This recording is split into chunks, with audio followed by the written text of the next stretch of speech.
come here and film something, you're going to get a ton of money from the government to film it because they want you to come here and do that. The government wants builders to come here and build.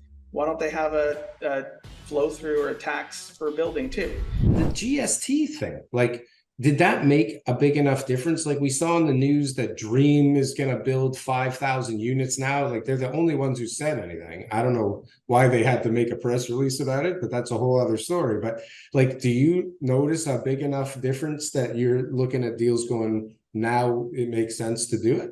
Well, we kind of, I think Benjamin Tal was talking about this for over a year, get rid of the HST on purpose-built rentals. So we've been saying it for a while, hoping that it would come, expecting it to make a big impact. It makes an impact, but not enough of an impact that you can make things work without the CMHC.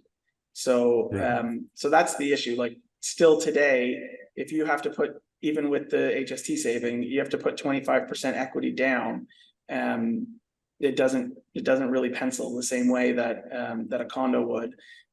So CMHC helps you, get 80-90% financing, so you can put less equity down, and it makes sense. And that's really what I think we need, is to make them equal, put them on equal playing terms, that you can get the same, you can use the same amount of equity to build the condo building and purpose-built rental. You'll see a lot more purpose-built rentals being built. But does the what else could be done? Well, hold on. Does the performa make sense to hold on to and keep that building, or does the performa only make sense to get it to a certain point and sell it to a pension fund?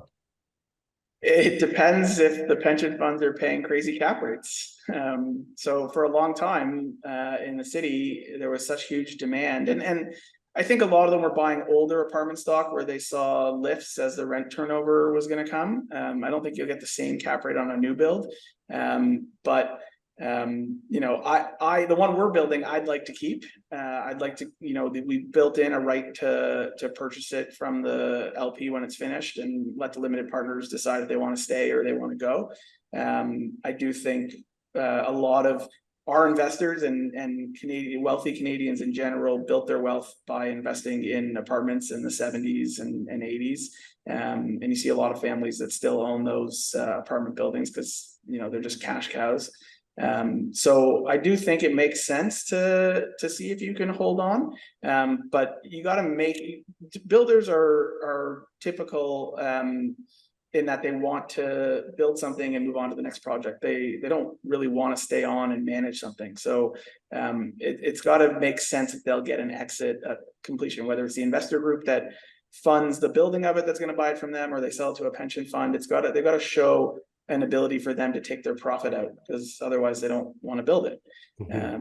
So the HST being removed is helpful. Adding more $20 billion more into the fund to be able to provide more access to capital. What else, like in your circles, what else do you guys talk about? What would be an incentive the government could give that would allow a developer to do more purpose-built rentals? Well, I think the MURBs is a good kind of playbook to look at. And for years I kept talking about, because I come from the securities world, the mining and oil and gas, and how they do flow throughs, and they give all kinds of tax incentives to that industry to go explore and try to find something. Film tax credits. If you come here and film something, you're going to get a ton of money from the government to film it because they want you to come here and do that. The government wants builders to come here and build. Why don't they have a flow through or a tax for building too? If you made it, like, one of the things with investing in, one of the big differences is if you buy a piece of real estate and you hold it and you sell it, you get capital gains treatment. If you build something, you get income treatment.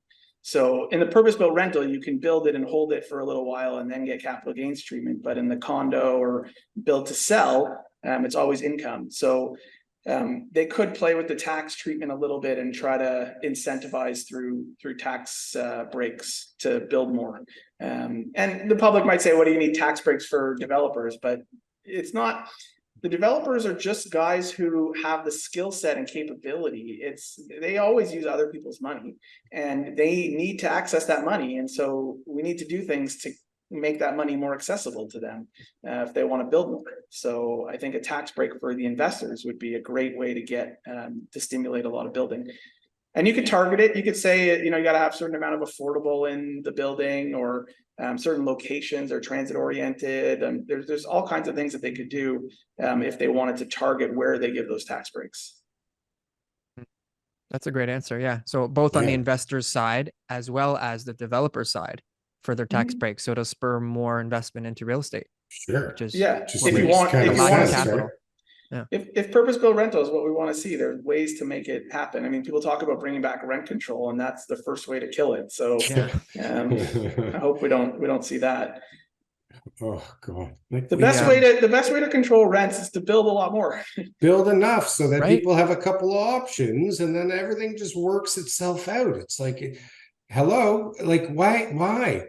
But the problem is now, like, if you look over your left shoulder, there's like 300 new people, and you look over your right shoulder, there's another 300 new people that weren't there yesterday, and then 3 days from now, you're going to look over, there's 800 people on both sides, and like, we were, even if we cut back to, like you were saying, 400,000 people a year, we were already behind when we were doing 400 on average. We were only doing 400 on average the last few years. Before that was like even half of that. Do you remember when 400 like doubled the average, and everybody was like, holy shit, they're going to bring in 400 a year? Then we were like, then they said 425, and we were like, what are they doing? 425. This just is do crazy. 400. 400. And it's like, oh shit, we brought in 2 million by accident. Oops. Like, but we still haven't even felt that. We're like still just like they're coming out of the woodwork. We're still kind of starting to notice that this is like, holy shit, there's a lot of people around. Where are they going to live?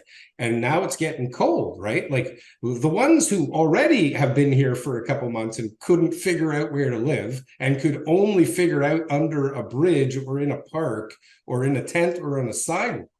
Like their options are getting limited every day, right? And we're not building more. Like we're building nothing, right? Nothing new, right? And I don't know, other than the center court launch in Pickering, like what are any of these other launches doing? Anything selling? Yeah, I haven't heard. I haven't heard anything good. Bunch of launches, but I haven't heard anything that's sold as well as the center court one. Yeah, which means they didn't.